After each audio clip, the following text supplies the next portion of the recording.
പരിശുദ്ധ പരമ ദിവ്യകാരുണ്യത്തിന് ആരാധനയും സ്തുതിയും പുകഴ്ചയും ഉണ്ടായിരിക്കട്ടെ. പരിശുദ്ധ പരമ ദിവ്യകാരുണ്യത്തിന് ആരാധനയും സ്തുതിയും പുകഴ്ചയും ഉണ്ടായിരിക്കട്ടെ. എൻ്റെ പ്രിയപ്പെട്ടവരെ, ഉടമ്പടിയുടെ വിഷയത്തിൻ്റെ മേൽ ദൈവികമായ ഇടപെടലുണ്ടാകാൻ പണ്ട് ഞാൻ നിങ്ങൾക്ക് ഒരു ഷോർട്ട് കട്ട് പറഞ്ഞു തന്നിട്ടുണ്ട്, ഒരു കുറുക്ക് വഴി. എന്താണ്? അമ്മയെ എന്നെ അമ്മയുടെ പ്രത്യക്ഷീകരണത്തിൻ്റെ എല്ലാവരും കാണാൻ പഠിച്ചിരിക്കും അല്ലേ? Thank you. ഇതുപോലെ ഈ ദിവസങ്ങളിൽ ധ്യാനത്തിൽ എൻ്റെ മനസ്സിൽ വന്നൊരു സംഭവമാണ്.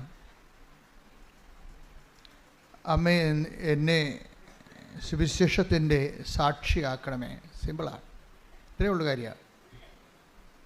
നിങ്ങളെ ഓരോ വിഷയവും ഇങ്ങനെ നിങ്ങളെ എടുത്തെടുത്ത് പറയുന്നതിനേക്കാൾ ഇപ്പം നിങ്ങളുടെ ജോലി, വീട്, വിവാഹം, വഴികൾ, കുടുംബ പ്രശ്നങ്ങൾ ഇങ്ങനെ എടുത്തെടുത്ത് പറയുന്നതിനേക്കാൾ നല്ലത് അമ്മ എന്നെ സുവിശേഷത്തിൻ്റെ സാക്ഷിയാക്കണമേ. പറഞ്ഞേ, അമ്മേ എന്നെ എൻ്റെ സുവിശേഷത്തിൻ്റെ സാക്ഷികളാക്കണമേ. അപ്പം നിങ്ങളവർക്കും സുവിശേഷത്തിൻ്റെ സാക്ഷി എന്ന് പറയുമ്പോൾ ഇങ്ങനെ ഇവിടെ വന്ന് സാക്ഷ്യം പറയണത് മാത്രമാണ്. അതല്ല, നമുക്ക് സുവിശേഷത്തിൻ്റെ സാക്ഷിയായിട്ട് ജീവിക്കാൻ പറ്റും. നമ്മുടെ ജീവിതത്തിൽ ദൈവ അനുഭവങ്ങൾക്ക് സാക്ഷ്യം വഹിക്കാൻ പറ്റും. ദൈവവചനത്തിന് വിധേയപ്പെട്ടുകൊണ്ട് സുവിശേഷവിഹിതമായ സമീപനത്തോടെ നമുക്ക് എല്ലാ വിഷയങ്ങൾക്കും സുവിശേഷവിഹിതമായ സുവിശേഷത്തിൻ്റെ ആന്തരിക അർത്ഥം ആവഹിച്ചുകൊണ്ട് നമുക്കൊരു വിശ്വാസ സമീപനമുണ്ട്. അത് നമ്മുടെ പെരുമാറ്റത്തിലൂടെയാണ് വരുന്നത്. പെരുമാറ്റത്തിലൂടെ നമുക്ക് സുവിശേഷത്തിൻ്റെ സാക്ഷിയാകാൻ പറ്റും. പെരുമാറ്റത്തിലൂടെ ഏറ്റവും നല്ലതുണ്ട്. ഇപ്പം നമ്മൾ മരിയോളജി അല്ലെങ്കിൽ മാതാവിൻ്റെ പ്രത്യക്ഷീകരണത്തെക്കുറിച്ച്, മാതാവിനെക്കുറിച്ചൊക്കെ പഠിക്കുമ്പോൾ മാതാവ് പരിശുദ്ധ അമ്മ സുവിശേഷത്തിൻ്റെ പെരുമാറ്റ സാക്ഷിയാണ്. ഈ ദിവസങ്ങളിൽ എന്നെ ഞാൻ ധ്യാനിച്ചൊരു വിഷയമാണ് പെരുമാറ്റ സാക്ഷി. നമ്മൾ പെരുമാറുന്നില്ലേ, പേരിൻ്റെ പെരുമാറ്റം പക്ഷേ നമ്മളെ എന്താണ് സെൽഫ് എക്സ്പ്രഷൻ. നമ്മളിപ്പോൾ ജോസഫച്ചൻ്റെ പേരിൻ്റെ മാറ്റം, അത് ദേഷ്യക്കാരനാണെങ്കിൽ ദേഷ്യമാണ് മാറണത് ശരിക്കും ഇല്ലേ? അപ്പം ഞാൻ ഇനി ദേഷ്യമായിട്ട് ഫൈറ്റ് ചെയ്യേണ്ടി വരും സുവിശേഷവിഹിതമായിട്ട്. വല്ല അസൂയ, പരദൂഷണമോ, പകയോ, ചതിയോ, മുൻകോപമോ, കലക്കമോ, ഭിന്നതയോ ആണ് എൻ്റെ പെരുമാറ്റത്തിലുണ്ടെങ്കിൽ അതും പെരുമാറുമ്പോൾ ആ പേരിൻ്റെ കൂടെയുള്ള മാറ്റത്തിൽ അതാണ് വരേണ്ടത്, പ്രതിഫലിക്കുന്നത്. സെൽഫ് എക്സ്പ്രഷൻസ് എന്ന് വരും. പെരുമാറ്റം എന്ന് പറഞ്ഞാൽ അതിനെ വിശ്വാസബന്ധിയായിട്ട് നമ്മളതിനെ തർജ്ജമ ചെയ്താൽ പെരുമാറ്റം ബിഹേവിയറിനേക്കാൾ ഉപരി സെൽഫ് എക്സ്പ്രഷനാണ്. സുവിശേഷം ഒരു സെൽഫ് എക്സ്പ്രഷൻ നമുക്ക് വിഭാവന ചെയ്യുന്നുണ്ട്. സുവിശേഷം സ്വീകരിച്ച ആൾ, സുവിശേഷത്തിൻ്റെ സാക്ഷി, അവരുടെ ഒരു തനത് സെൽഫ് എക്സ്പ്രഷൻസ് ഉണ്ട്. മാതാവിൻ്റെ പരിശുദ്ധ അമ്മയുടെ സെൽഫ് എക്സ്പ്രഷൻ എന്താണ്? മറിയത്തിൻ്റെ മൗനമാണ് അല്ലേ? മറിയം എല്ലാം ഹൃദയത്തിൽ കടുത്ത സംഘർഷാവസ്ഥയിൽ പൊട്ടിത്തെറിക്കാതെ അത് ഹൃദയത്തിൽ take the word of God. അതായത് ലൂക്ക 2:19 2:51 ഈ വചനമുള്ളത്. 2 പ്രാവശ്യമുണ്ട്. ലൂക്ക 2:19 മറിയമാകട്ടെ ഇവയെല്ലാം ഹൃദയത്തിൽ സംഗ്രഹിച്ച് ഗാഢമായി ചിന്തിച്ചുകൊണ്ടിരുന്നു. നമ്മൾ പ്രതീക്ഷിക്കുന്നതും നമ്മൾ എക്സ്പെക്റ്റ് ചെയ്യണതും നമ്മൾ എക്സ്പെക്റ്റ് ചെയ്യുന്നതിന് ഘടകവിരുദ്ധമായി സംഭവിക്കുക. നമ്മൾ പ്രതീക്ഷിക്കുന്നതിന് ഘടകവിരുദ്ധമായൊരു സംഭവം നടക്കുക. 26-ാം തീയതി 2 ലക്ഷം രൂപ തരാമെന്ന് പറഞ്ഞു. അപ്പം നമ്മൾ 27-ാം തീയതി നിങ്ങളുടെ കടക്കാർക്ക് ഡേറ്റ് പറഞ്ഞിരിക്കുകയാണ്. ഇയാൾ പറഞ്ഞതനുസരിച്ചാണ് നമ്മൾ ഡേറ്റ് കൊടുത്തിരിക്കുന്നത് അല്ലേ? 26-ാം തീയതി നമുക്ക് പൈസ കിട്ടണം. നമ്മൾ 27-ാം തീയതി നമ്മുടെ കടക്കാർക്ക് കൊടുക്കും. അപ്പോൾ 26-ാം തീയതി പൈസ തരാനുള്ള ആൾ, അപ്പോൾ നമ്മൾ വളരെ ക്ലിയറാണ്, സന്തോഷമായിട്ടൊക്കെ ഇരിക്കുകയാണ്. അപ്പോൾ 26-ാം തീയതി ഇയാൾ നമ്മളെ വിളിച്ചിട്ട് പറയണേ, ഡേറ്റ് നിങ്ങൾക്ക് പറഞ്ഞ ആളിനോട് ഡേറ്റ് നീട്ടിത്തരുമോ എന്ന് ചോദിക്കുക. ഇവിടെ എനിക്ക് പൈസ കിട്ടിയിട്ടില്ല. ഇച്ചോ ഇത് ഞാൻ നാട്ടിൽ നിൽക്കാൻ പറ്റത്തില്ല, ആൾക്കാരെന്നെ തല്ലിക്കൊല്ലുമെന്നാണ് നമ്മളെ പൊട്ടിത്തെറിക്കും. അപ്പോൾ നമ്മുടെ ഉടമ്പടിയെല്ലാം പോയി. ഉണ്ടാ ഒറ്റ സംഭവത്തിൽ ഉടമ്പടിയെല്ലാം ഉടഞ്ഞു പോകും. പല ആൾക്കാരെ ഉടമ്പടി ഉടഞ്ഞു പോയിട്ടുണ്ട്. പിന്നെ നിങ്ങൾ കഷ്ണം ഈ കുപ്പിയൊക്കെ പൊട്ടിച്ച് കഴിഞ്ഞാൽ പിന്നെ കഷ്ണം കൊണ്ട് നടക്കത്തില്ലേ? ഉടമ്പടിയുടെ ഉടഞ്ഞ കഷ്ണം കൊണ്ടാണ് ചില ആൾക്കാർ നടക്കുന്നത്. ഉടമ്പടി ഉടഞ്ഞു പോയി നേരത്തെ, അതിൻ്റെ കഷ്ണം കൊണ്ടാണ് നിങ്ങൾ നടക്കുന്നത് പലരും. കാര്യം ഉടമ്പടി ഉടയണ സാഹചര്യം കാര്യം ഉടമ്പടിയുടെ ഈ ബിഹേവിയറിസം ഒത്തിരി ബിഹേവിയറിസം അല്ല, ഈ സെൽഫ് എക്സ്പ്രഷൻസ്. കാര്യം നമ്മൾ ആരോടെ ഉടമ്പടി ചെയ്തിരിക്കുന്നത്? ദൈവത്തോട്. അപ്പോൾ ദൈവത്തോട് ഉടമ്പടി ചെയ്യുമ്പോൾ നമ്മളുടെ റിസ്ക് എന്താ? ദൈവത്തിൻ്റെ ഒരു സ്വഭാവത്തിലേക്ക് നമ്മൾ അങ്ങനെ വരും എന്നുള്ള രീതിയിൽ നമ്മൾ ദൈവത്തിൻ്റെ തുല്യയാക്കി കണ്ടുകൊണ്ടാണ് ദൈവം നമ്മളോട് ഉടമ്പടി ചെയ്തിരിക്കുന്നത്. ദൈവത്തിൻ്റെ സ്വഭാവത്തിലേക്ക് നമ്മൾ വരും എന്ന് ദൈവം പ്രീസപ്പോസ് ചെയ്തിട്ടാണ് നമ്മളോട് ഉടമ്പടി ചെയ്തിരിക്കുന്നത്. അപ്പോൾ നമ്മളെന്ത് ചെയ്യും? വരാൻ പോകുന്ന അനുഭവങ്ങളെ എല്ലാം എടുത്തിട്ട്, അപ്പോൾ അമ്മ ഇപ്പോൾ ഒത്തിരി പെറ്റുകിടക്കുന്ന രാത്രിയിൽ പ്രാകൃതനായ മനുഷ്യർ വന്ന് പ്രതീക്ഷിച്ചല്ല ശരിക്കും പറഞ്ഞാൽ അത്. അപ്പോൾ പൊട്ടിത്തെറിക്കേണ്ടതാണ്, അല്ലെങ്കിൽ നിരാശപ്പെടേണ്ടതാണ്. ഈ ചുമ്മാ ഈ ചവക്കുഴി വന്ന് കിടക്കേണ്ടി വന്നല്ല.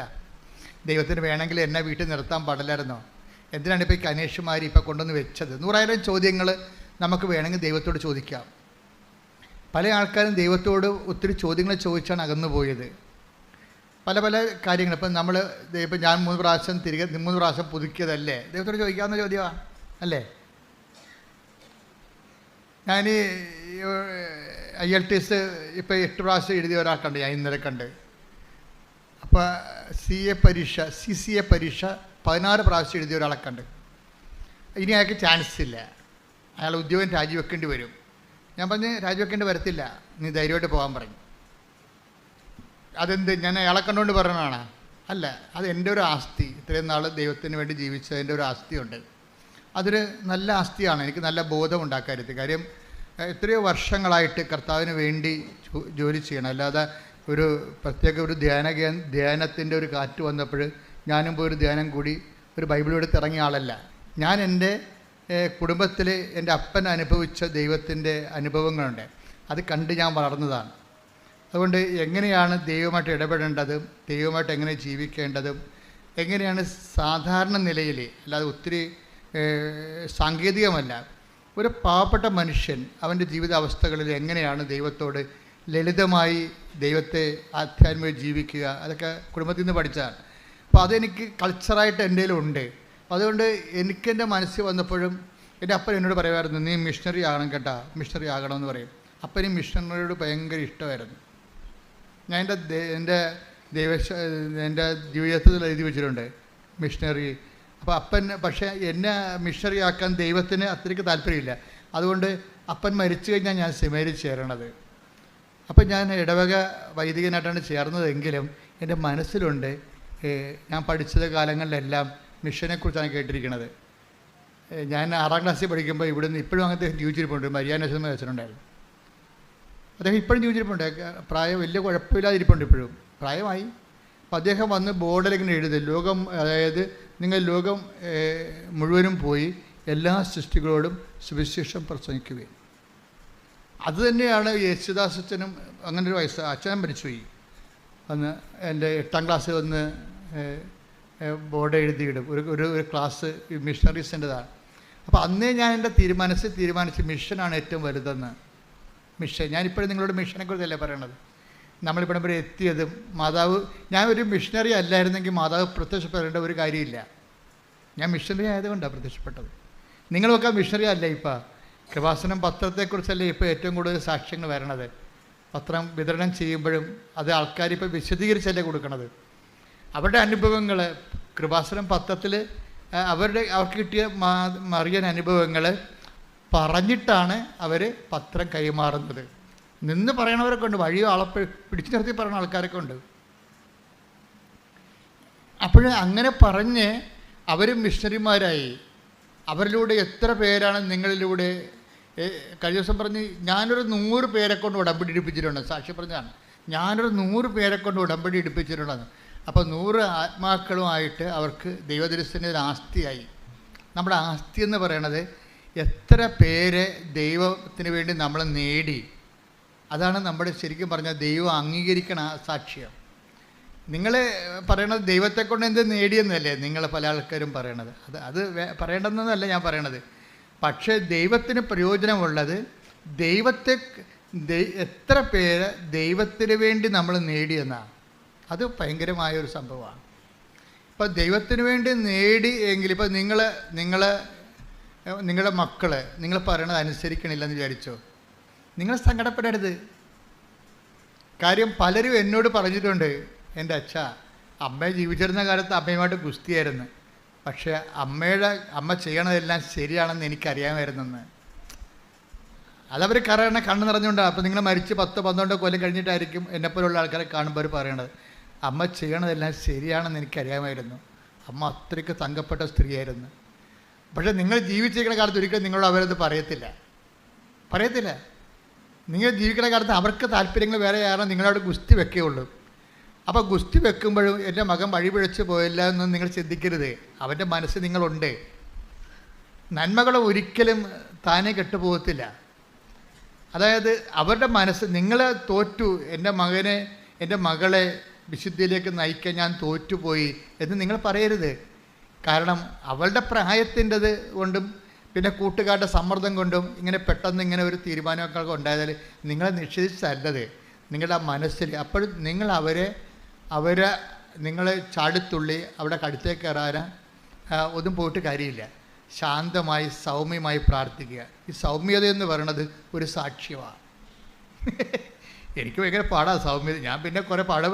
കാര്യം ഞാൻ ബേസിക്കായിട്ട് അതിന് ആദ്യം പോലും ഇങ്ങനെ പെട്ടെന്ന് ചൂടാകുന്ന ആളായ കാരണം എനിക്കറിയാം.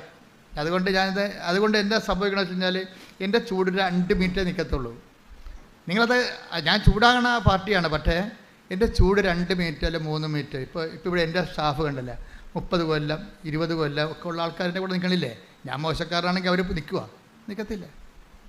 അപ്പം അവർക്ക് എൻ്റെ സ്വഭാവം പിടികിട്ടി. ചുമ്മാ 5 മിനിറ്റ് അഭ്യാസമേ ഉള്ളൂ. അത് കഴിയുമ്പോൾ അച്ഛൻ ഓക്കെ ആകുമെന്നത്, അച്ഛൻ പിന്നെ ചേർത്ത് പിടിക്കുമെന്ന് അവർക്കറിയാം. അതിൻ്റെ വീട്ടിലും അങ്ങനെയല്ല നമ്മൾ ചെയ്യണത്. മക്കളോട് ചൂടാവും, പക്ഷേ എന്നാലും കുറച്ച് കഴിയുമ്പോൾ നമ്മൾ തന്നെ ചേർത്ത് പിടിക്കും. ഇപ്പം എന്താ വെച്ചാൽ സൗമ്യത ഒരു ഭയങ്കരമായ സുവിശേഷ സാക്ഷ്യമാണ്. ഇപ്പം നിങ്ങൾ ഈ പറയണ സാക്ഷ്യത്തിൻ്റെ കൂടെ തന്നെ ഇപ്പോൾ മോസസിനെ എന്തുകൊണ്ടാണ് ലീഡറാക്കിയത്? ഒരു പ്രേക്ഷിതനാണ്. മോസസ് ഒരു ശക്തനായ പ്രേക്ഷിതനല്ലേ? എന്തുകൊണ്ടാണ്? ഈ സൗമ്യത കൊണ്ടാണ്. സൗമ്യത എന്ന് വെച്ചാൽ ഭയങ്കരമായ ഇപ്പം എന്താണ് സൗമ്യത എന്ന് പറയണത്? ഇപ്പം 12 എടുത്ത മോളെ, സംഖ്യ 12:3. മോശ സംഖ്യ 12:3 പറഞ്ഞ മക്കളെ. മോശ ഭൂമുഖത്തുള്ള എല്ലാ മനുഷ്യരിലും വെച്ച് സൗമ്യനായിരുന്നു. ഞാൻ എപ്പോഴും എൻ്റെ മനസ്സിന് ആകർഷിച്ചിട്ടുള്ള വചനമാണിത്. മോശ ഭൂമുഖത്തുള്ള എല്ലാ മനുഷ്യരിലും വെച്ച് സൗമ്യനായിരുന്നു. സൗമ്യത എന്ന് പറഞ്ഞാൽ എന്താണ്? അതിന് കുറേ കണ്ടൻ്റ് ഉണ്ട്. ഞാൻ നിങ്ങളോട് നേരത്തെ പറഞ്ഞിട്ടുണ്ട്. അതിൻ്റെ ബേസിക് കണ്ടൻറ്റ്, ഇപ്പോൾ കേക്കിൻ്റെ ബേസിക് കണ്ടൻറ്റ് എന്താണ്? കേക്ക്, ഹൽവ, ബേസിക് കണ്ടൻറ്റ് മൈദ എന്തോ ആണല്ലേ? അതാണ് ബേസിക് കണ്ടൻറ്റ്. പിന്നെ നിങ്ങൾ അതിൻ്റെ അകത്ത് പല കാര്യങ്ങളൊക്കെ ചേർക്കും, ഇൻഗ്രീഡിയൻസ് ഒക്കെ ചേർക്കും. പാല് ചേർക്കും ചിലർ ഹൽവയിൽ, ചിലർ ഇതുപോലെയുള്ള സ്ട്രോബെറി പോലെയുള്ള ഫ്ലേവർ ചേർക്കും. അങ്ങനെ പല സംഭവങ്ങൾ ചേർക്കുമെങ്കിലും ബേസിക്കായിട്ട് ഈ സംഭവം മൈദ. അത് എന്ന് പറഞ്ഞ പോലെ ഈ സൗമ്യതയുടെ ബേസിക് കണ്ടൻറ്റ് സ്നേഹമാണ്. ഉടമ്പടി തന്നെ നിലനിൽക്കുന്നത്, അടിസ്ഥാനപ്പെടുത്തിയിരിക്കുന്നത് ദൈവത്തിൻ്റെ സ്നേഹത്തിലാണ്. അപ്പോൾ തന്നെ ഉടമ്പടി എടുക്കുന്നവർ അന്ന് മുതൽ ദൈവത്തിൻ്റെ സ്നേഹത്തിൻ്റെ സാക്ഷികളാണ്. ഉറപ്പല്ലേ? നിൻ്റെ ഭർത്താവിന് സംശയമുണ്ടാകാം, ഭാര്യയ്ക്ക് തോന്നിവാസ ജീവിതം ഉണ്ടാകാം. പക്ഷേ when we come to the covenant, പിന്നെ നീ കാണിക്കേണ്ട അടിസ്ഥാന പെരുമാറ്റ ക്രമങ്ങളുണ്ട്. അതിലൊന്നെന്താണ്? സ്നേഹമാണ്. സ്നേഹം. പ്രാർത്ഥിക്കുക. കർത്താവേ, എന്നെ അങ്ങയുടെ സ്നേഹത്തിന്റെ സാക്ഷിയാക്കണമേ. എപ്പോഴും ആധ്യാത്മിക ജീവിതം പുരോഗമിക്കുന്നത് കുഞ്ഞു പ്രാർത്ഥനകളിലൂടെയാണ്. അതിന് സഭയിൽ സുഹൃത്ത് ജപം എന്ന് പറയും. സുഹൃത്ത് ജപം ഇപ്പോൾ ആർക്കും അറിയത്തില്ലത്. പഴയ വടക്കമാസ പുസ്തകത്തിലുണ്ട് സുഹൃത്ത് ജപം. കുഞ്ഞു പ്രാർത്ഥനകൾ എത്രയും. ഇപ്പോൾ എൻ്റെ അമ്മേ, എൻ്റെ ആശ്രയമേ, അത്രയേ ഉള്ളൂ. ബെനാട് പുണ്യാളൻ്റെ സുഗതജപം അത്രയേ ഉള്ളൂ. എന്താണ്? എൻ്റെ അമ്മേ എൻ്റെ ആശ്രയമേ. തീർന്നു. അതിനകത്ത് അതിനേക്കാൾ വലിയ പ്രാർത്ഥന എന്തുണ്ട്? എൻ്റെ അമ്മേ എൻ്റെ ആശ്രയമേ. തീർന്നു. ചില സമയത്ത് നമുക്ക് ഒത്തിരി വാക്ക് ഉപയോഗിക്കാൻ പറ്റത്തില്ലേ? ഇപ്പോൾ കൊച്ചിനെ പട്ടി കടിച്ച് അവനെ ആശുപത്രിയിൽ കൊണ്ടുപോയി എടുത്തില്ലെന്ന് പറയുമ്പോൾ അതിപ്പോൾ എപ്പട്ടിയാണെന്ന് കേൾക്കുമ്പോൾ നമുക്ക് പ്രാർത്ഥിക്കാനുള്ള പ്രാർത്ഥനയാണ്. എൻ്റെ അമ്മേ ആശ്രയം പോയി, വൈദ്യശാസ്ത്രത്തിന് ആശ്രയം പോയി, ജില്ലാ ആശുപത്രിയിൽ കൊണ്ടുപോയി എടുത്തില്ല കൊച്ചിനെ മെഡിക്കൽ കോളേജിൽ കൊണ്ടുപോകാൻ പറഞ്ഞിരിക്കുകയാണ്. വൈദ്യശാസ്ത്രത്തിൽ നമുക്ക് ആശ്രയിക്കാൻ പറ്റത്തില്ല. പിന്നെ എന്താണ്? എൻ്റെ അമ്മേ എൻ്റെ.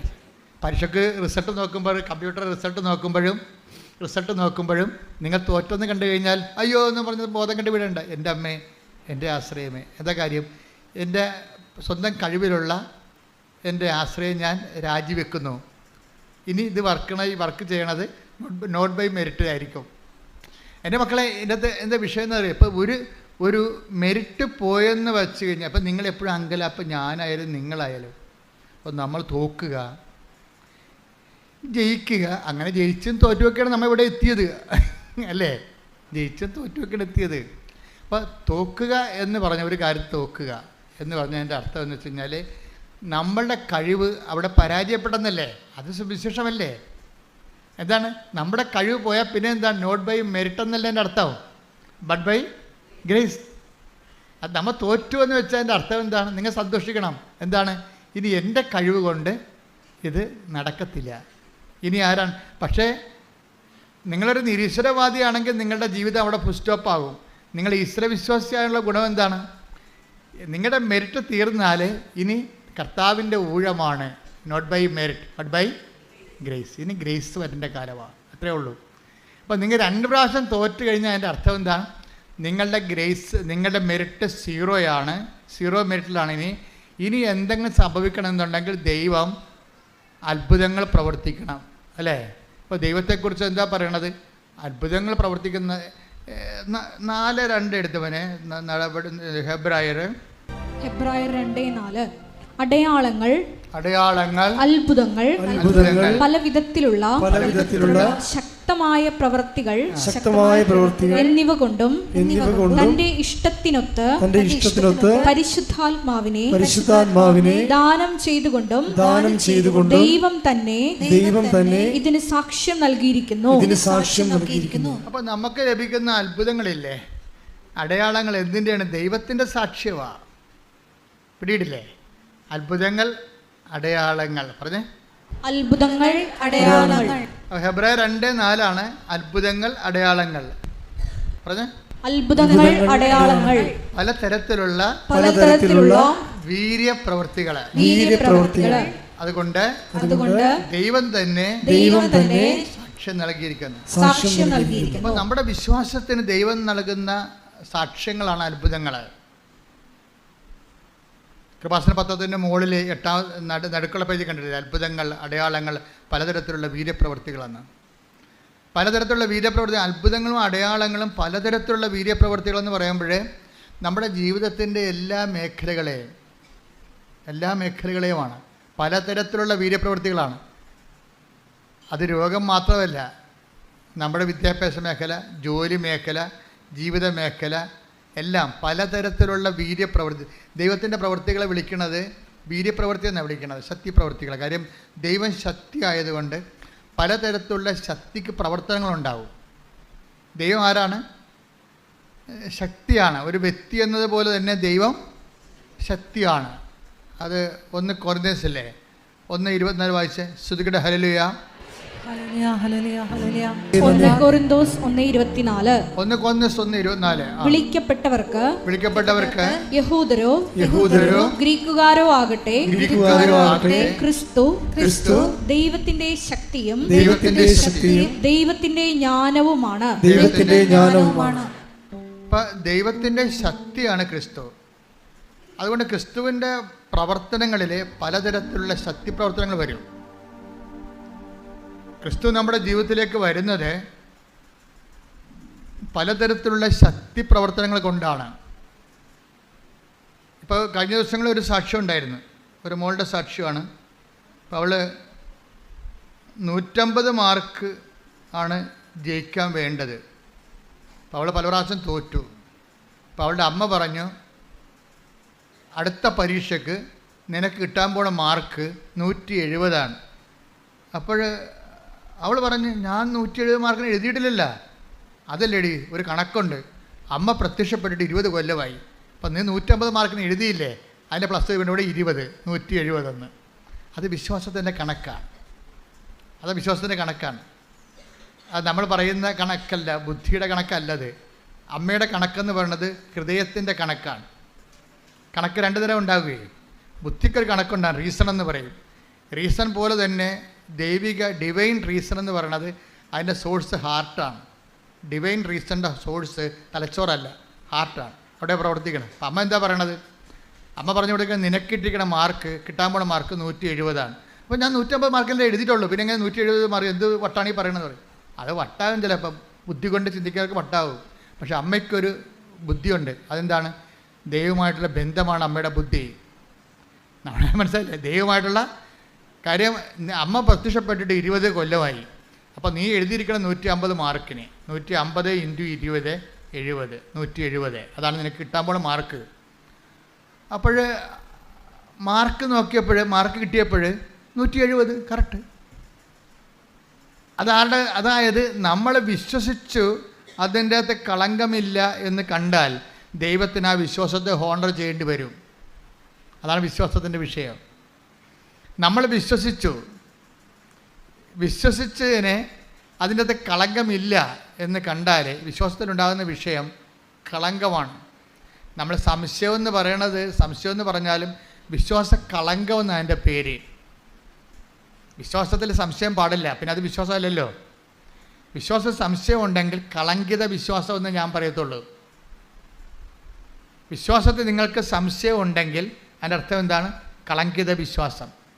ഇപ്പോൾ ചില ആൾക്കാർ പറയില്ലേ, കളങ്കിത പണക്കാരെന്നൊക്കെ പറയത്തില്ലേ? എന്നുവെച്ചാൽ ഗവൺമെൻറ്റിന് കൊടുക്കുന്ന ദൈവത്തിന് ഗവൺമെൻറ്റിന് കൊടുക്കാതെയൊക്കെ നികുതി വെട്ടിക്കുന്ന ആൾക്കാരുടെ കയ്യിലിരിക്കുന്ന പണമാണ് കളങ്കിത പണം. അപ്പോൾ അതുപോലെ ഓരോ കാര്യം കളങ്കിതം എന്ന് ചേർത്ത് പറയും. അതായത് ഇതുപോലെ വിശ്വാസത്തിൽ സംശയം വന്നാൽ കളങ്കിത വിശ്വാസം എന്ന് പറയും. ഇപ്പം കളങ്കിത വിശ്വാസം അല്ലാതെ ഈ അമ്മയുടെ വിശ്വാസം എന്ന് പറയുന്നത്, എൻ്റെ മകൾ രക്ഷപ്പെടാൻ അവൾ പഠിച്ച വിഷയം ഇതാണ്.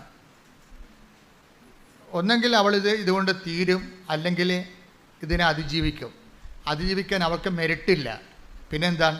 അവൾക്കുള്ളത് നിൻ്റെ ഗ്രേസാണ്. അതുകൊണ്ട് അവളുടെ മാർക്ക് നിൻ്റെ പ്രത്യക്ഷീകരണത്തിൻ്റെ സത്യാവസ്ഥ ബോധ്യപ്പെടുത്താൻ വേണ്ടി അത് ഞാൻ 20 ചേർത്ത് വിളിക്കണം. നീ ഇതുകൊണ്ട് പരീക്ഷിക്കുകയും ചെയ്യരുത് കേട്ടോ, മാതാവിനെ പരീക്ഷിക്കരുത്. അത് അവരുടെ നിഷ്കളങ്കതയിൽ നിന്ന് അവർ കാണിച്ച ഒരു എക്സ്പ്രഷനാണ്. അത് ചിലപ്പോൾ അവരുടെ കോട്ട് നമുക്ക് പാകമാകത്തില്ല, മനസ്സിലായില്ലേ? അപ്പോൾ ഇതുകൊണ്ട് പരീക്ഷിക്കാൻ വേണ്ടി പറയണതല്ല, മറിച്ച് അവരെ നിഷ്കളങ്കമായിട്ട് അവർ ഒരു സ്റ്റേറ്റ്മെൻറ്റ് ഇറക്കി. എന്താണ്? മാതാവിൻ്റെ പ്രത്യക്ഷീകരണത്തിൻ്റെ 20. അപ്പോൾ മാതാവിൻ്റെ പ്രത്യക്ഷീകരണത്തിൽ അവർ വിശ്വസിക്കുന്നു, അതല്ല വിഷയം. അതാണ് 20 ചേർത്തത്. മാതാവിൻ്റെ പ്രത്യക്ഷീകരണത്തിൽ അവർ വിശ്വസിക്കുന്നു. മാതാവിൻ്റെ പ്രത്യക്ഷീകരണത്തിൽ അവർ വിശ്വസിച്ച് കഴിഞ്ഞാൽ പിന്നെ ബോൾ മാതാവിൻ്റെ കോർട്ടിലായി. ആ പ്രത്യക്ഷീകരണം സത്യമായതുകൊണ്ട് അത് സ്ഥിരീകരിക്കേണ്ട ബാധ്യത അമ്മയ്ക്കാണ്. അതുകൊണ്ട് എന്ത് ചെയ്ത് ആ കറക്റ്റ് പറഞ്ഞ് 21 അല്ല 19 അല്ല, കറക്റ്റ് 170. അത് ഓരോ വിശ്വാസികൾ നേടിയെടുക്കുന്ന നിഷ്കളങ്കമായ സ്വകാര്യമായ നേട്ടങ്ങളാണ്. അപ്പോൾ ചിലപ്പോൾ അത് എല്ലാവർക്കും അത് ബാധകമാകത്തില്ല, അത് ജനറലൈസ് ചെയ്യാൻ പറ്റത്തുമില്ല. വ്യക്തിപരമായ സ്വകാര്യ അനുഭവങ്ങളാണ്. ചില സ്വകാര്യ അനുഭവങ്ങൾ നമുക്ക് ജനറലൈസ് ചെയ്യാൻ പറ്റത്തില്ല. പക്ഷെ ജനറലൈസ് ചെയ്യാവുന്ന സ്വകാര്യ അനുഭവങ്ങളുണ്ട്. ഇപ്പോൾ കഴിഞ്ഞ ദിവസങ്ങളിലൊരു സാക്ഷ്യം ഉണ്ടായത് സുനിൽ എന്നും പറഞ്ഞ സഹോദരൻ്റെ സാക്ഷ്യമാണ്. അവർ കല്ലമ്പലം, അതെവിടെയാണ്? തിരുവനന്തപുരം. തിരുവനന്തപുരത്തെ കല്ലമ്പലത്തിൽ നിന്ന്. അവരുടെ പേര്, ഭാര്യയുടെ പേര് ബീന, ഭർത്താവിൻ്റെ പേര് സുനിൽ എന്ന. ഇത് ഈ ആഴ്ചയിൽ നല്ല നല്ല ഒത്തിരി സാക്ഷ്യങ്ങൾ ഉണ്ടായിട്ടുണ്ട്. പക്ഷേ എന്നെ ബാധിച്ച സാക്ഷ്യം ഇതാണ്. എന്നെ ബാധിക്കണം എന്നാണ് ഞാൻ പറയണത് എപ്പോഴും. എന്ന് വെച്ച് കഴിഞ്ഞാൽ ഇതൊരു വലിയ നമ്മുടെ ബുദ്ധിയൊക്കെ എപ്പോഴും ഇങ്ങനെ ഭ്രമിപ്പിച്ചുകൊണ്ടേയിരിക്കും. സാക്ഷ്യം എന്ന് പറഞ്ഞാൽ ഇതാണ്. ഒരു വീട്ടിൽ ഒരു അജ്ഞാതമായ ജനിതക രോഗം, ഒരേ രോഗം വന്ന് ആ വീട്ടിൽ 5 പേര് മരിച്ചു. 5 പേര് മരിച്ചെന്ന് പറയണത് രോഗം ഇതാണ്. ഒരു 45 വയസ്സാകുമ്പോൾ ആ വീട്ടിലുള്ള ഈ മരിച്ച 5 പേർക്കും അങ്ങനെയാണ്. 45 വയസ്സാകുമ്പോൾ അവിടെ ഒരു ഞരമ്പ് ശോഷിക്കാൻ തുടങ്ങും. തലഞരമ്പേ, തലയിലകത്തുള്ള ഞരമ്പ് ശോഷിക്കാൻ തുടങ്ങും. അപ്പോൾ ബ്ലഡ് ഓട്ടം, രക്തോട്ടം കുറയും. അപ്പോഴൊന്ന് കൈയും കാലും ഇങ്ങനെ ശോഷിക്കും, എന്നിട്ടിങ്ങനെ വളയും, എന്നിട്ട് ആൾ കിടപ്പാവും. 45 വയസ്സ്, എന്നിട്ട് 52 വയസ്സാകുമ്പോൾ മരിക്കും. അതാണ് കണക്കാണ്. 45 വയസ്സ് രോഗം ആരംഭിക്കും, 52 എന്നിട്ട് അവിടെ വെച്ച് കിടക്കും. കിടന്നിട്ട് 5 വയസ്സ് കിടന്നിട്ട് 52 വയസ്സാകുമ്പോൾ ഇവർ മരിക്കും. അപ്പോൾ അതൊരു കണക്കാണ്. അപ്പം അങ്ങനെ 5 പേര് ആ വീട്ടിൽ മരിച്ച്. 6ാമത്തെ ആളായിട്ടാണ് സുനിലിന് ഈ രോഗം പിടിക്കണത്. സുനിലിന്. അപ്പോൾ സുനിലും ഇതുപോലെ തലഞരമ്പ് ശോഷിക്കാൻ തുടങ്ങി. ആൾ കിടപ്പായപ്പോൾ അവർ വന്ന് ഉടമ്പടി എടുത്ത്, ഭാര്യ വന്ന് ഉടമ്പടി എടുത്ത് ഭർത്താവിന് കൊണ്ടുപോയി ഉടമ്പടി തൈലമൊക്കെ അപ്ലൈ ചെയ്തു. അയാൾ പതുക്കെ എഴുന്നേറ്റ് വന്ന് അയാൾ ജോലിക്ക് പോയി. 3 കൊല്ലം ജോലിക്ക് പോയി. അപ്പോൾ അയാളത് സാക്ഷ്യം പറയേണ്ട ഒരു കാര്യമായിട്ട് എടുത്തില്ല. അതാണ് വിഷയം. ചില ആൾക്കാർക്ക് എങ്ങനെ ഞാൻ നിങ്ങളോട് പറഞ്ഞിട്ടില്ലേ, ആലപ്പുഴ വന്ന് പണി മേടിക്കരുതെന്ന് പറയുന്നത് എൻ്റെ കാര്യം വെച്ചാൽ, ചില ആൾക്കാർ അനുഗ്രഹം കിട്ടിക്കഴിഞ്ഞാൽ പിന്നെ പതുക്കി കളയും. ദൈവത്തിന് കൊടുക്കേണ്ട മഹത്വം കൊടുക്കത്തില്ല അവർ. അപ്പോഴെന്താ പ്രശ്നം വെച്ച് കഴിഞ്ഞാൽ, ദൈവത്തിൻ്റെ മഹത്വം നമുക്ക് മൂടി വെക്കാൻ പറ്റത്തില്ല. അതുകൊണ്ട് തന്നെ ഈ കാണിച്ച കൃതജ്ഞത കാണിച്ചിരിക്കണില്ലേ, അപ്പോൾ അതൊക്കെ പ്രൊട്ടക്ഷൻ പോകും, സംരക്ഷണം പോകും. ദൈവത്തിന് കർത്താവ് വന്നപ്പോൾ ദൈവത്തിനുള്ള ദൈവത്തിനും സീസറിനുള്ളത് സീസറിനും. അപ്പോൾ നമുക്ക് കിട്ടിയ അനുഗ്രഹങ്ങൾ അത് ദൈവം മഹത്വപ്പെടാൻ വേണ്ടിയുള്ളതാണ്. കാര്യം ഹെബ്രായർ 2:4 അനുസരിച്ചുകൊണ്ട് പലവിധത്തിലുള്ള ശക്തിപ്രവർത്തികൾ ഒന്നാണ് ഇയാൾക്ക് കിട്ടിയിരിക്കുന്നത്. അത്ഭുതങ്ങളും അടയാളങ്ങളും പലതരത്തിലുള്ള ശക്തിപ്രവർത്തനങ്ങളും അതിലൊന്നാണ് ഇയാൾക്ക് കിട്ടിയിരിക്കുന്നത്. ഇയാൾ രക്ഷപ്പെട്ട് കഴിഞ്ഞപ്പോൾ അത് സ്വാഭാവികമായ രക്ഷപ്പെടലാണെന്നൊക്കെ പറഞ്ഞാണ്ട് ഇയാൾ മഹത്വം കൊടുക്കാതെ അയാൾ ജോലിക്ക് പോയി. പിന്നെ 3-ാം കൊല്ലം അയാൾ അതുപോലെ തന്നെ വെട്ടിയിട്ട തടി പോലെ ആൾ വീണ് പഴയ രോഗം തിരിച്ചു വന്ന്. അപ്പോൾ സാക്ഷ്യം പറയാതിരിക്കുന്നവർക്കെല്ലാം പഴയ അസുഖം തിരിച്ചു വരുമെന്ന് ഞാൻ പറയത്തില്ല. അതിൻ്റെ 3 ഇരട്ടിയായിട്ട് വേറെ പണികളൊക്കെ തിരിച്ചു വരും, ഒരു സംശയമില്ല. സാക്ഷ്യം പറയാതിരിക്കുന്ന ആൾക്കാർക്ക് പഴയ അസുഖം തിരിച്ചു വരുമെന്ന് ഞാൻ പറയത്തില്ല. അതിൻ്റെ പല വെറൈറ്റി തിരിച്ചു വരും. എന്താ കാര്യം എന്നറിയാവോ? അതിൻ്റെ കാരണം നിങ്ങൾ സാക്ഷ്യം ദൈവത്തിന് മഹത്വം കൊടുക്കാത്തടത്തോളം കാലം നിങ്ങളാരായി? കടക്കാരായി മാറി. കടക്കാർക്ക് എന്താ സംഭവിക്കുന്നത്? പ്രൊട്ടക്ഷൻ പോയി. ദൈവവും നിങ്ങൾ നമ്മുടെ റിലേഷനിൽ നിങ്ങളെ കടക്കാരായി നിൽക്കണം. അപ്പോൾ അതോടുകൂടി നിങ്ങളുടെ സംരക്ഷണം പോയി. ആർക്കും കയറി മേയാൻ പറ്റിയ അവസ്ഥയായി. വഴിയെ പോണ എല്ലാ വയ്യാവേലികളും സംരക്ഷണം പോയി കഴിഞ്ഞാൽ നിങ്ങൾക്കറിയാമല്ലോ, പ്രതിരോധം ശിക്ഷിക്കെന്ന് പറയും. ദൈവസംരക്ഷണം പോയി കഴിഞ്ഞാൽ ആത്മീയ പ്രതിരോധം പോയി. നമ്മുടെ ശരീരത്തിന് പ്രതിരോധം പോയാൽ എന്ത് ചെയ്യും? വഴിയെ പോണ ജലദോഷക്കാരെല്ലാം പിടിച്ച് കയറി വന്നിട്ട് ന്യൂമോണിയ ആയിട്ട് മാറും. അതാണ് പ്രശ്നം. സാക്ഷ്യം പറയാതിരിക്കുമ്പോൾ തീർച്ചയായിട്ടും നിങ്ങളുടെ ആത്മീയ പ്രതിരോധമാണ് പോണത്. പിന്നെ വീട്ടിൽ ഉണ്ടാക്കുന്ന ചിലപ്പോൾ മിണ്ടി പറഞ്ഞിരിക്കുന്ന സമയത്ത് നിസ്സാര കാര്യം പറഞ്ഞ് ഉടക്കണം കണ്ടിട്ടില്ലേ? ചോറ് തിന്നുകൊണ്ടിരിക്കുന്ന സമയമായിരിക്കും, ഊണ് കഴിച്ചുകൊണ്ടിരിക്കുന്ന സമയമായിരിക്കും. അപ്പോൾ ഇപ്പം ഇന്ന് എല്ലാവരും ഉണ്ടല്ലോ. ആദ്യമായിട്ടാണ് എല്ലാവരും ഉള്ളത്. അപ്പം മകൻ പറയും, ഇപ്പം ഊണ് വിളമ്പിക്കൊണ്ടിരിക്കുകയാണ് അമ്മ.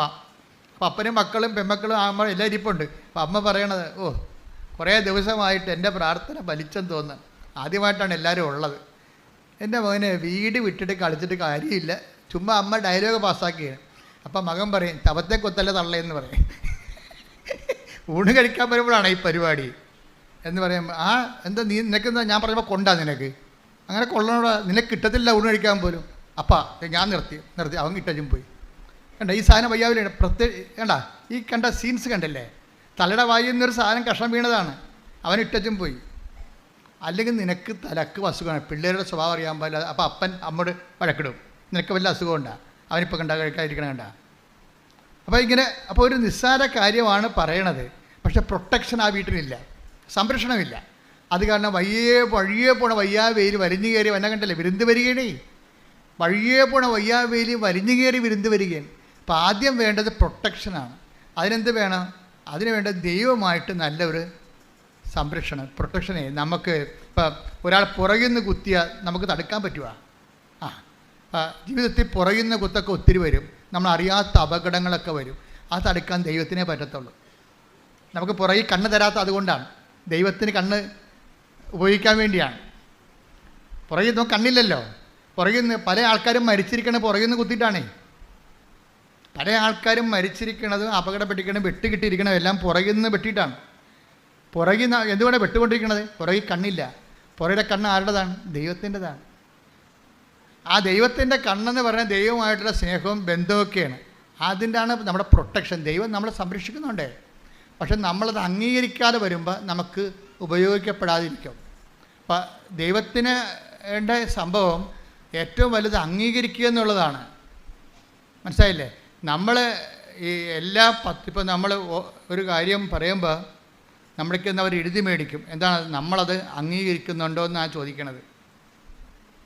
നമ്മളത് അംഗീകരിക്കുന്നുണ്ടോ? ഇപ്പോൾ ദൈവത്തിൻ്റെ മുമ്പിലും ഈ വിശ്വാസം ആക്ടിവേറ്റ് ചെയ്യുന്നത് അംഗീകാരത്തിലൂടെയാണ്. ഇപ്പോൾ പുറകിൽ കണ്ണില്ല, അതിൻ്റെ അർത്ഥം എന്താണ്? കർത്താവാണ് എൻ്റെ കണ്ണ്, പുറകിലെ കണ്ണ്. എൻ്റെ എന്ത് തന്നെ എപ്പോഴും അതായത് നമ്മളുടെ ബുദ്ധിക്കോ ആലോചനയ്ക്കോ പിടികിട്ടാത്ത കാര്യങ്ങളിൽ നമ്മൾ രക്ഷിക്കണം ആരായിരിക്കണം? ദൈവമായിരിക്കണം. ഇപ്പം ചില ആൾക്കാർ പറയും, എൻ്റെ അച്ഛാ ഏജൻസിക്ക് ഞാൻ 12 ലക്ഷമാണ് കൊടുത്തിരിക്കണത്. ഇപ്പോഴവർ പറയണത് നിങ്ങൾക്ക് വേണമെങ്കിൽ മാൾട്ടായിൽ പോകാം, ഇറ്റലിയിൽ പോകാൻ പറ്റത്തില്ല. മാൾട്ടായിൽ നമുക്ക് പോകണ്ട, നമ്മൾ പഠിച്ച പണി മാൾട്ടായിൽ ഇല്ലെന്ന് അവരോട് നമ്മൾ നേരത്തെ പറഞ്ഞിട്ടുള്ളതാണ്. നമ്മൾ മാൾട്ട അവർ പറഞ്ഞു കഴിഞ്ഞാൽ നമ്മളത് ഏക്കത്തില്ലെന്നറിയാം. അപ്പം നമ്മുടെ കുഴപ്പം കൊണ്ട് അവന്മാർക്ക് മാൾട്ടായി വിടാൻ ഉദ്ദേശമില്ല, കള്ളത്തരമാണ്, പുറകിൽ നിന്ന് കുത്തുകയാണ് ശരിക്കും പറഞ്ഞാൽ. അവന്മാർക്ക് നമ്മളെ മാൾട്ടായിൽ വിടാൻ താല്പര്യമില്ല, അവർക്ക് മാൾട്ടായിൽ ഹോൾഡില്ല. പക്ഷെ നമ്മൾ ബുദ്ധിമോശത്തിന് നേരത്തെ പറഞ്ഞിട്ടുണ്ട് മാൾട്ടായിൽ പോകേണ്ട കാര്യമില്ല, അവിടുത്തെ കരിയർ നമ്മൾ പഠിച്ചിട്ടില്ല എന്ന് പറയും. അത് അവനെ അറിയാം, അവൻ്റെ ഫയലുണ്ട്. അവൻ നമ്മളോട് പറയും ഇറ്റലിയിൽ നടക്കുമെന്ന് തോന്നുന്നില്ല കേട്ടോ, അവിടെ ഇപ്പോൾ നിയമങ്ങളൊക്കെ മാറി, മാൾട്ടായി പോകാം. അയ്യോ സാറേ മാൾട്ടായി പോകണ്ടെന്ന് ഞാൻ നേരത്തെ പറഞ്ഞു. ഇപ്പം എന്നാ ചെയ്യാനാ? കണ്ട പണി നമ്മളുടെ കുഴപ്പം കൊണ്ടാണ് വിസ കിട്ടാതിരുന്നതെന്ന് അവൻ വരുത്തി തീർക്കും. എല്ലാവർക്കും ഈ പണിയുണ്ട്, ചതിക്കണ പരിപാടി എല്ലാവർക്കും ഉണ്ട്, എല്ലാവരുടെ കയ്യിലും ഉണ്ട്. ഞാൻ പേരെണ്ണി പ്രൊഫഷണൽസ് എന്ന് പറയട്ടില്ല. നമ്മുടെ കുഴപ്പം കൊണ്ടായിട്ട് അത് എന്തെങ്കിലും ഇപ്പം നമുക്ക് രോഗം വന്ന് നമ്മളുടെ എന്തെങ്കിലും രോഗത്തിൽ നമ്മളുടെ എന്തെങ്കിലും ബ്ലഡിൻ്റെ റേറ്റിംഗ് കൂടിയെന്ന് വിചാരിച്ചോ, അപ്പോൾ ഡോക്ടർ പറയും ഇന്ന കാര്യം കൊണ്ടാണെന്ന്. ഇത് നമ്മുടെ കുഴപ്പം കൊണ്ടാണെന്ന്. നിങ്ങൾ ഉറങ്ങിയില്ല എന്ന് പറയും. ആരുടെ കുഴപ്പമാണ്? നമ്മൾ ഉറങ്ങാത്ത ഡോക്ടർ കണ്ട. എല്ലാവർക്കും വേണ്ടത് മാപ്പുസാക്ഷികളാണ്.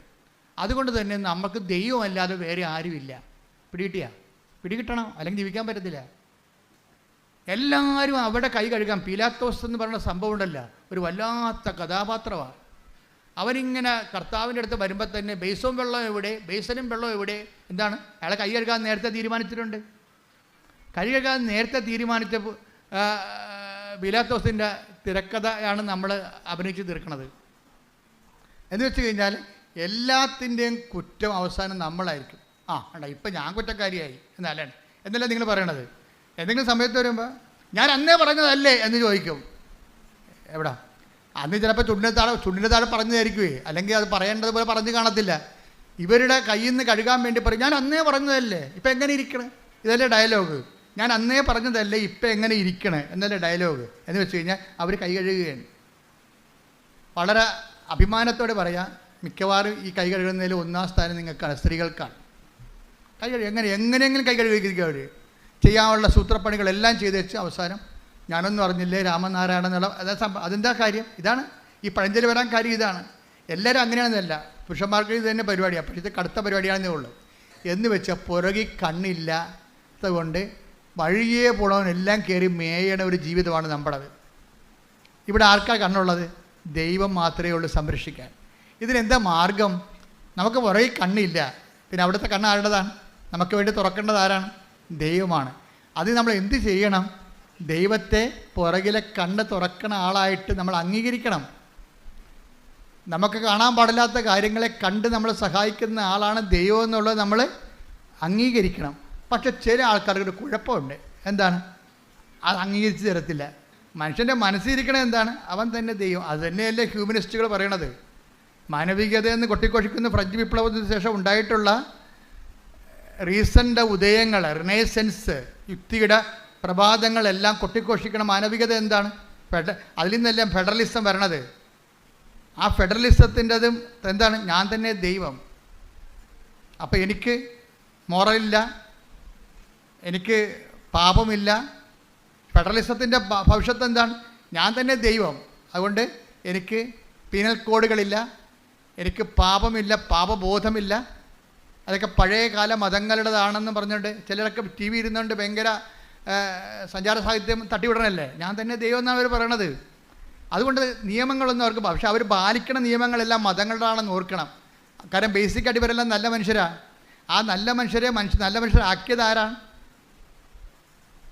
ദൈവത്തെ വിശ്വസിച്ചിരുന്നൊരു ജനതയാണ്. അവരുണ്ടാക്കിയ മോറൽ കോഡുകളാണ് ഇവർ ഫോളോ ചെയ്യണത്. പക്ഷെ അവർ അംഗീകരിക്കത്തില്ല. എന്താ കാര്യം? ദൈവത്തെ അംഗീകരിക്കണവർക്ക് പോരായ്മയാണ്. അതിലെ റോമ 1:29 വായിച്ച് ശ്രുതികട്ടെ. Hallelujah, hallelujah, hallelujah, hallelujah, hallelujah. യേശുവേ നന്ദി. Hallelujah, hallelujah. യേശുവേ ആരാധന, ആരാധന, ആരാധന, ആരാധന.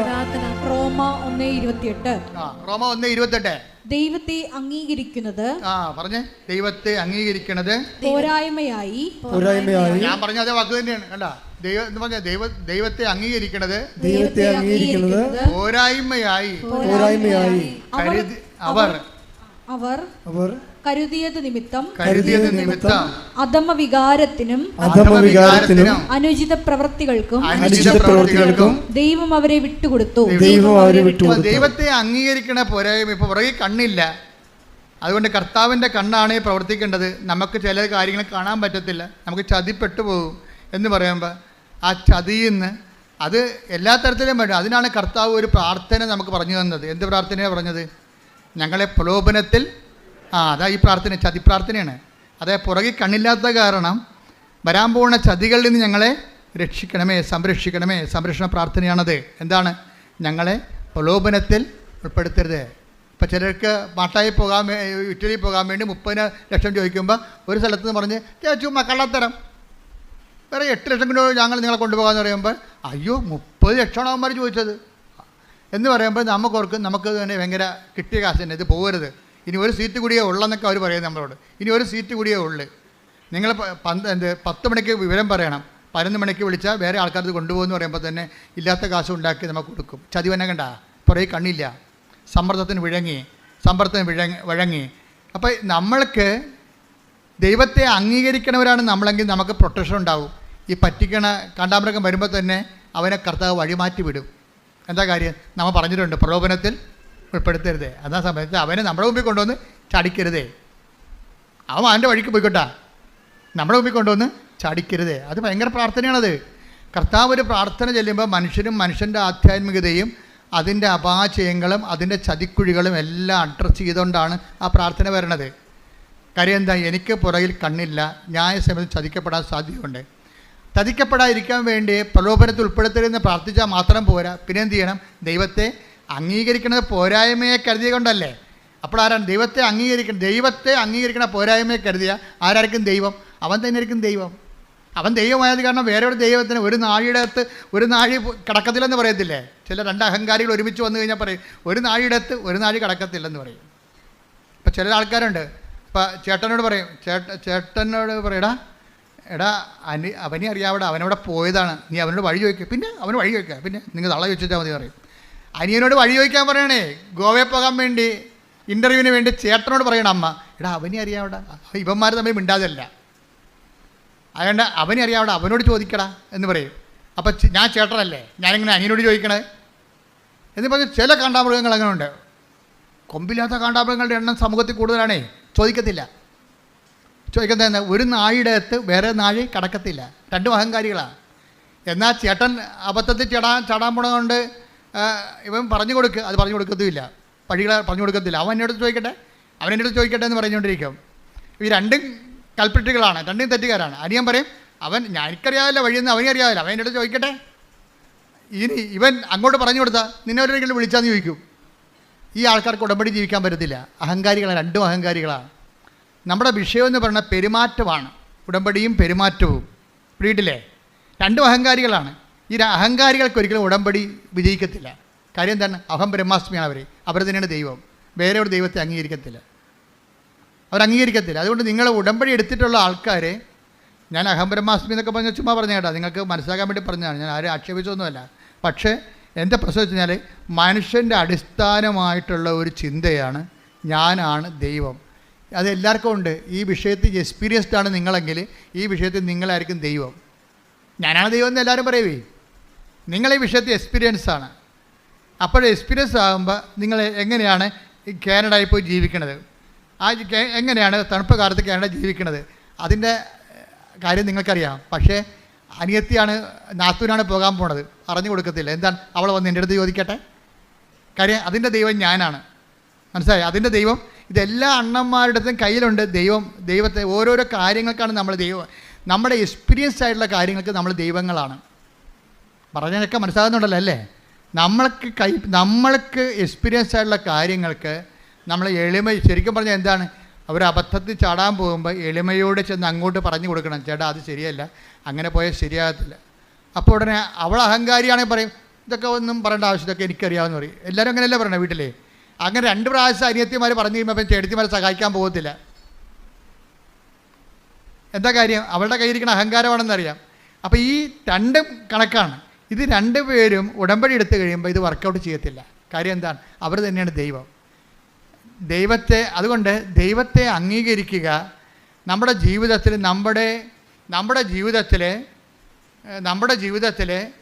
നമ്മളുടെ കൺട്രോളിൽ കിട്ടാത്ത കുറേ കാര്യങ്ങളുണ്ട്. അതുകൊണ്ട് എന്ത് ചെയ്യണം?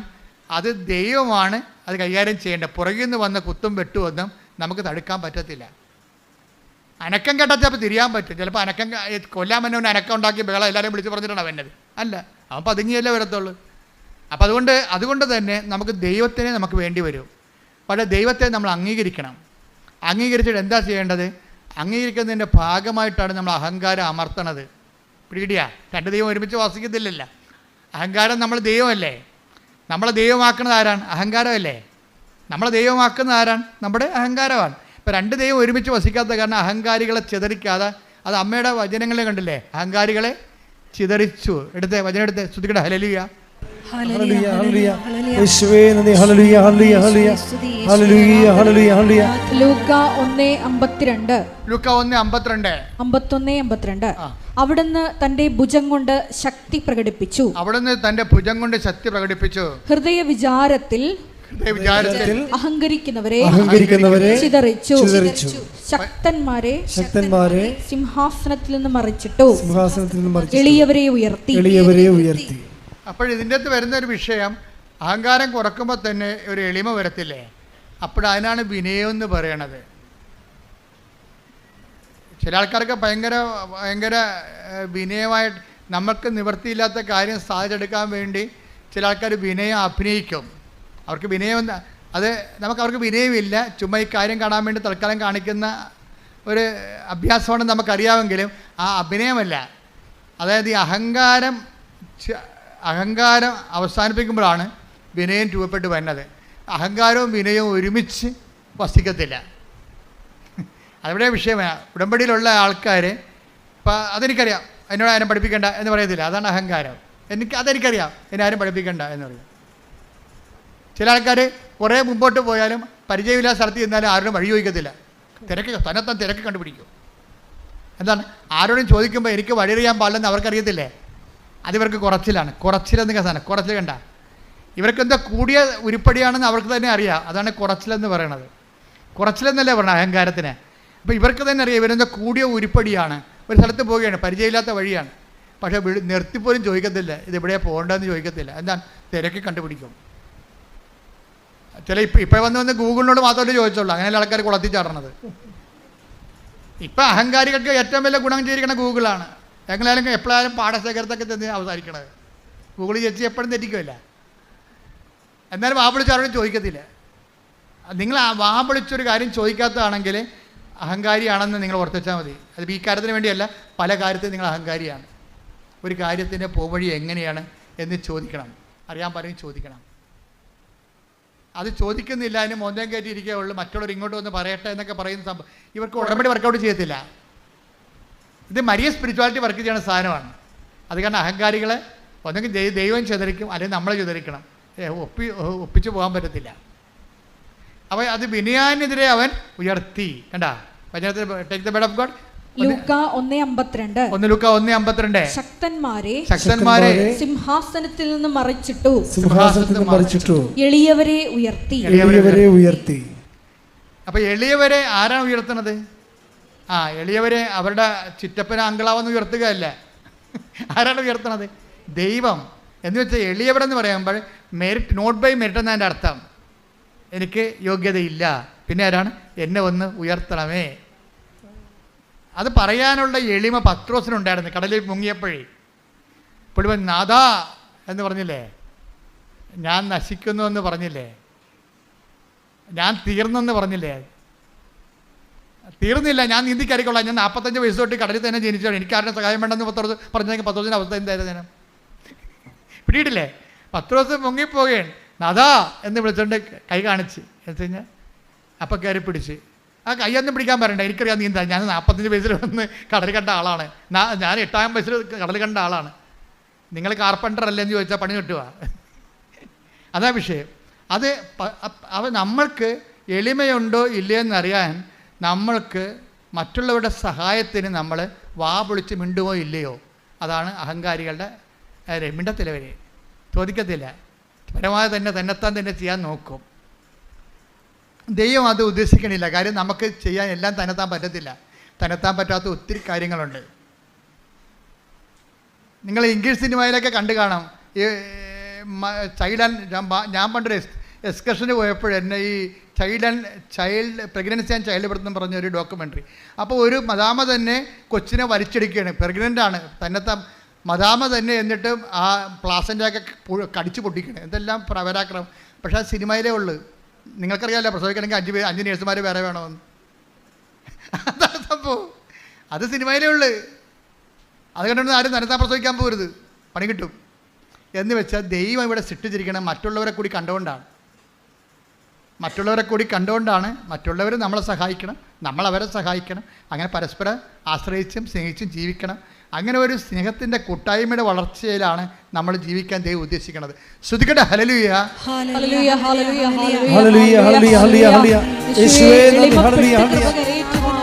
ആരാധനയിലൂടെ ഞങ്ങളെ അഭിഷേകം ചെയ്യണം. ദാസിയുടെ